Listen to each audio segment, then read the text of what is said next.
Good afternoon, good evening. I hope everyone is having that day that they deserve. Before we jump into today's video's topic, I just want to say this. If you're looking for the perfect parent, look in the mirror. I am not him.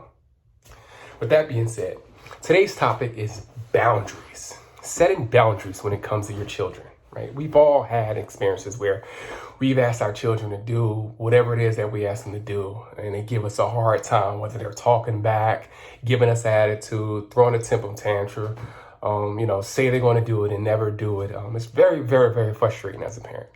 But on the other hand, we've all been that child before when we gave lip back, said we was going to do something, maybe lied about it. So we understand to a degree. How to get your kid to do what it is, what you're asking them to do. I think number one, right? There's no one way to get this done, right? But I think it's important that there's boundaries that are put into place, right? And by boundaries, there's a couple different categories, right? You have a category where, I ask my child to do something and maybe it's up for discussion. We can talk about it. Maybe we can meet in the middle, right? And then you have something that's like maybe category number two, maybe it's not up for discussion, right? We can still discuss it. Maybe it's just leaning towards us not up for discussion, right? And then it's the last category, the obvious one where there's absolutely no going back and forth. What I said is what I said, and we're going to stick to it, right?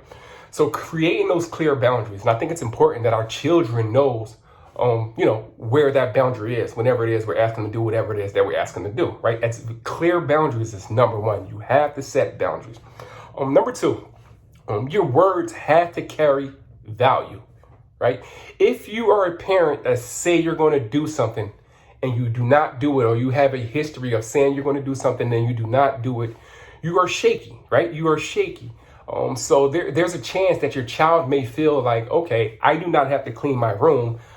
My mom or dad may get frustrated, but I know after some time they're going to give in because that's what mom and dad does, right? Our children are constantly analyzing us. This is helping when they're developmental stage, right? This is how they're realizing what they can and can't get away with, right? So making sure that your words carry value, as tough as that may be, because sometimes it's challenging for me, right? Sometimes I might tell my daughter that she can't go over a play date. I'll give an example. There's been times when I said I was going to take the tablet away for X amount of days, multiple days. Day one, day two, by the second day, I'm kind of giving in, right? I felt like maybe one day is long enough. And maybe one day was long enough, but that's not the fact. The fact is that I made a statement, and whatever it is that I committed to, that I commit to it. But at the same time, we have to make sure that we're being fair, right? We don't want to be egregious with these disciplines, right? You know what's best for your situation. So that has happened to me. I'll give you another example. Today, my daughter came home and I received a text message from one of her friends' parents. And hey, can your daughter come over for a play date? So I waited for my daughter to get home. It was a half day. It's Friday. They're excited. And I shared that information with my daughter. I said, hey, listen, your blase parent called me. They want you to come over. And she was like, yeah, I'm excited. And then I said, but you're not going.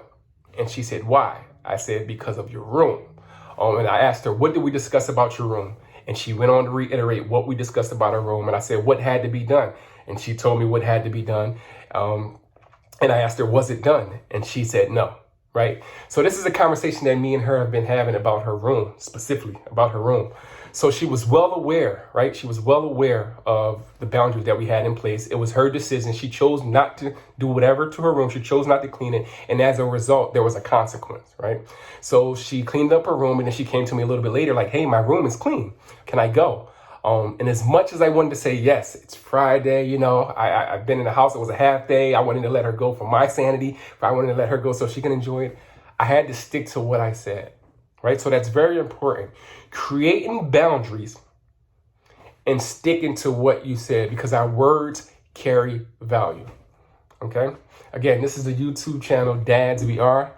Thank you for tuning in. Please like, subscribe, share, whatever it is.